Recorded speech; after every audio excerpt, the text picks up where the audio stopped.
नमस्कार विद्यार्थियों और साथियों को जय हिंद, वंदे मातरम। कैसे हो आप सभी लोग? हमें पूरी उम्मीद है कि आप सभी लोग बहुत ही अच्छे होंगे।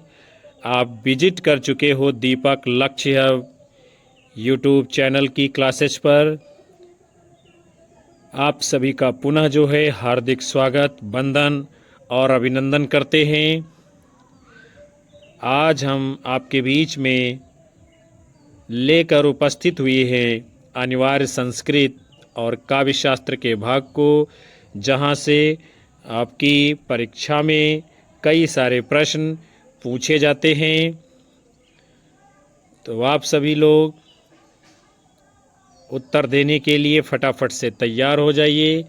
यदि कोई चैनल के ऊपर पहली बार विजिट किया है तो सब्सक्राइब कर बेल आइकन दबाना बिल्कुल भी मत भूलिएगा, जिससे आपको भी ऐसी ही महत्वपूर्ण कक्षाओं का नोटिफिकेशन समय समय पर मिलता रहे। एक बार आप सभी लोग सेशन को लाइक कमेंट कर शेयर कर दीजिए और सेशन को पूरा वॉच करिएगा। हम शुरुआत करते हैं पहले प्रश्न के साथ में। मैं जानता हूँ कि तुम्हारे द्वारा बोला गया प्रत्येक शब्द गलत है, फिर भी तुम्हारे बोलने के अधिकार की रक्षा के लिए मैं अपने प्राण त्याग दूंगा। यह कथन किसका है? प्लेटो, वाल्तेयर, सुकरात, गैलीलियो। आप सभी लोगों को अपना सही उत्तर करना है विद्यार्थियों। इस प्रश्न का जवाब देना है। तो आप सभी ने यदि अपना उत्तर दिया है विकल्प बी वाल्तेयर, तो राइट जवाब माना जाएगा। वाल्तेयर जी कहते हैं कि मैं जानता हूँ कि तुम्हारे द्वारा बोला गया प्रत्येक शब्द गलत है, फिर भी तुम्हारे बोलने के अधिकार की रक्षा के लिए मैं अपने प्राण त्याग दूंगा। फिर आगे बढ़ेंगे। अगला क्वेश्चन है आपका, मौलिक रूप से व्यंजना कितने प्रकार की बनती है? 4, 2, 3, 6। मौलिक रूप से व्यंजना कितने प्रकार की बनती है विद्यार्थियों? तो आप लोगों का उत्तर है विकल्प 3 प्रकार की। जिस व्यापार से मुख्य और लक्ष्य अर्थ से भिन्न अर्थ की प्रतीत हो उसे जो है व्यंजना कहते हैं। इसके निम्न 3 प्रकार हैं: अभिधा मूला शाब्दी व्यंजना, लक्षणा मूला शाब्दी व्यंजना और आर्थी व्यंजना। फिर हम लोग अगले क्वेश्चन की ओर बढ़ेंगे। लिए स्वर्ण आरती भक्तजन करते शंख ध्वनि झंकार, इसमें कौन सा काव्य दोष है?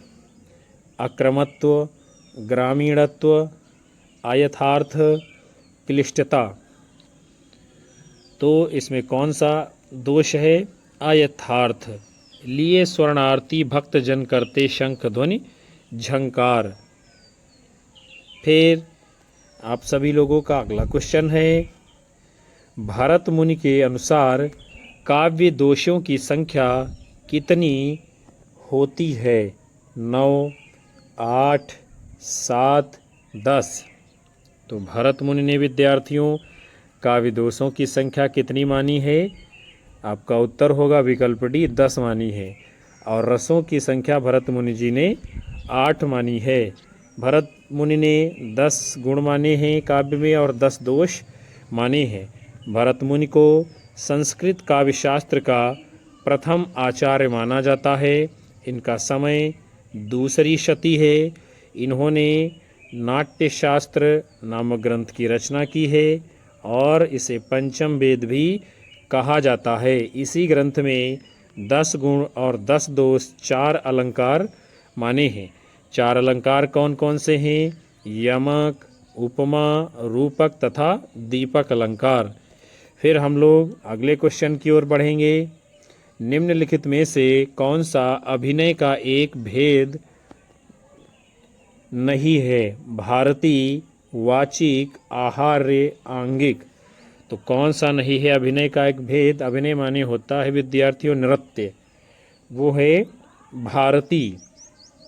भारतीय यह नाट्य वृत्ति है, ये अभिनय का भेद नहीं है। नाट्य शास्त्र में जो है 4 नाट्य वृत्तियाँ मानी गई हैं। कितनी? 4। कौन कौन सी? भारती, सात्वती, कैशिकी और आर्भटी। आर्भाटी इसे भी बोलते हैं। और अभिनय के मूलतः जो 4 प्रकार माने गए हैं, एक है आंगिक, फिर है सात्विक, दूसरा है वाचिक और तीसरा है आहार्य। फिर अगले क्रम में बढ़ेंगे। आपका क्वेश्चन है लक्षणा को कहा जाता है शब्द शक्ति, रस, छंद, अलंकार।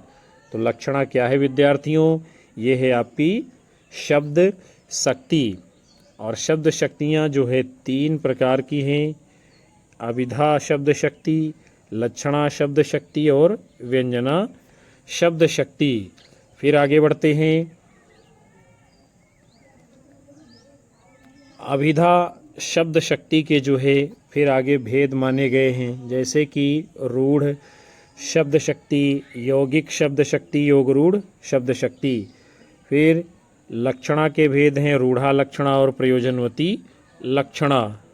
अगले क्रम की ओर बढ़ते हैं। क्वेश्चन है आपका नाटक में पर्दे के पीछे से दी जाने वाली सूचना कहलाती है विष्कंभक, चूलिका, प्रवेशक, अंकास्य। तो नाटक में पर्दे के पीछे से दी जाने वाली सूचना को क्या कहते हैं? विकल्प बी, चूलिका। संस्कृत साहित्य के नियमानुसार रंगशाला पर युद्ध या मृत्यु आदि दृश्य दिखलाना निषिद्ध है, इसलिए इसकी सूचना जो है नेपथ्य से दी जाती है। नेपथ्य यानी पर्दे के पीछे से। फिर विष्कंभक का क्या मतलब होता है विद्यार्थियों? उसे भी हम लोग जानते हैं। विष्कंभक का प्रमुख अर्थ है नाटकीय वृत्त में अत्यधिक रूप से विस्तृत क्रियाकलापों तथा चेष्टाओं का प्रसार रोकना, स्मृत के द्वारा कथा भाग को जोड़कर पुष्ट बनाना। उसके बाद में आप सभी लोगों का अगला क्वेश्चन है प्रयोजनवती लक्षणा का भेद नहीं है शुद्धा, रूढ़ा, सारोपा, गौड़ी। तो कौन सा नहीं है प्रयोजनवती लक्षणा का भेद? आपका उत्तर है विकल्प बी, रूढ़ा। और शुद्धा, सारोपा, गौड़ी ये सब जो है प्रयोजनवती लक्षणा के भेद हैं। और लक्षणा के जो है 2 भेद हैं, एक है प्रयोजनवती, दूसरा है रूढ़ा। फिर अगले क्रम में आप सभी का क्वेश्चन है व्याकरण विरुद्ध प्रयोग किस दोष के अंतर्गत आते हैं?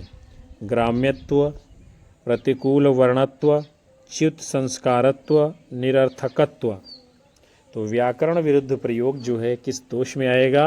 आपका उत्तर होगा विकल्प सी, च्युत संस्कारत्व दोष।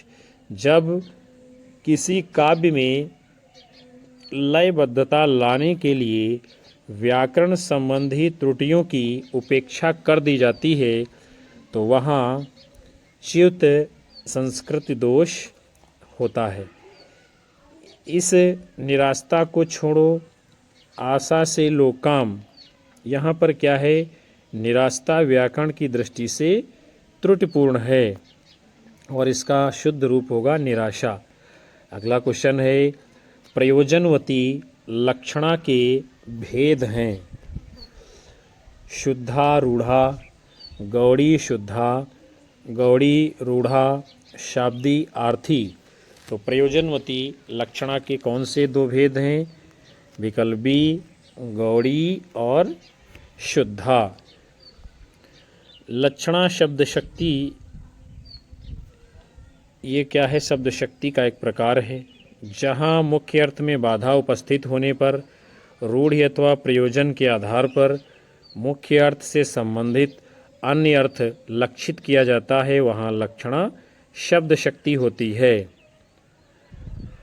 प्रयोजनवती लक्षणा किसे कहते हैं? वह लक्षणा जो प्रयोजन द्वारा वाच्यार्थ से भिन्न अर्थ प्रकट करे, इसमें किसी विशेष प्रयोजन की सिद्ध हेतु लक्षणा की जाती है। जैसे बहुत सी तलवारें मैदान में आ गईं, यहाँ तलवार का अर्थ तलवार न होकर तलवार बंद सिपाही है। गौड़ी एवं शुद्धा प्रयोजनवती लक्षणा के ये दो मुख्य भेद हैं। फिर हम लोग आगे बढ़ते हैं विद्यार्थियों।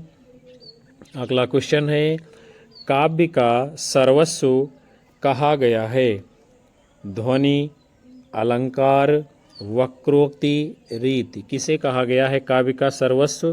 तो आपका उत्तर होगा विकल्प बी, अलंकार।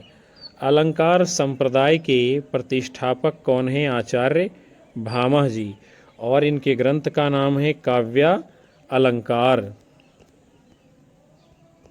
उसके बाद में अन्य संप्रदाय और उनके प्रवर्तक आचार्य हैं, जैसे कि ध्वनि संप्रदाय के प्रवर्तक कौन हैं? आचार्य आनंदवर्धन।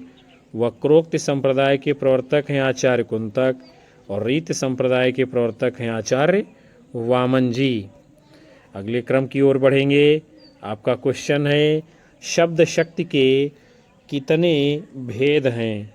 2, 7, 8, 3। तो शब्द शक्ति के कितने 3 भेद माने गए हैं? कौन कौन से? अभिधा, लक्षणा और व्यंजना।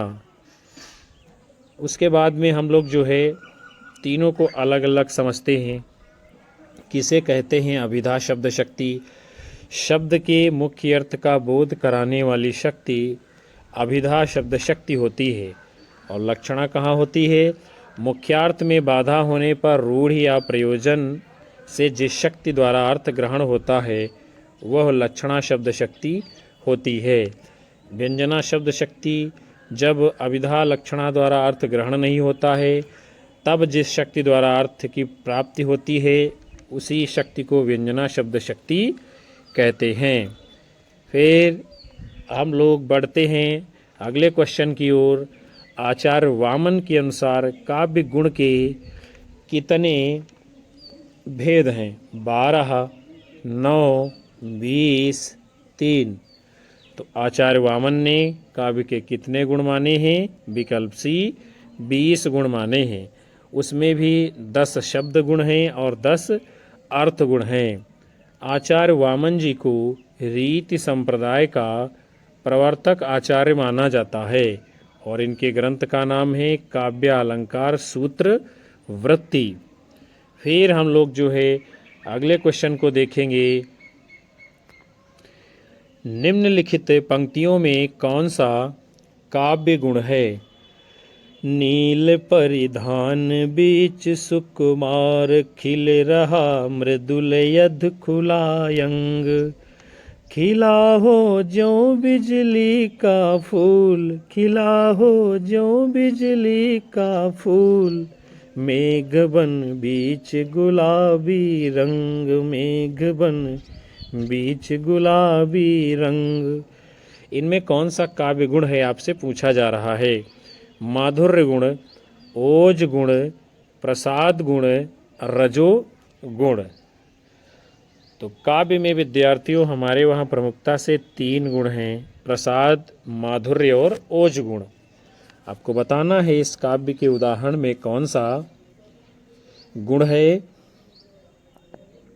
तो आप सभी का विद्यार्थियों ये जवाब आ रहा है इसके लिए विकल्प ए, माधुर्य गुण तो सही उत्तर माना जाएगा। और माधुर्य गुण कहाँ होता है?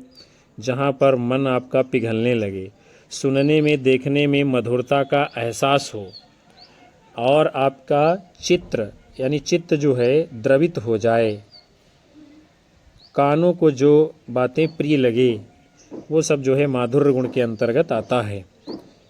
यहाँ दिया है जो है कानों को प्रिय लगने वाला श्रव्य काव्य माधुर्य काव्य कहलाता है, जो माधुर्य गुण का परिचायक होता है।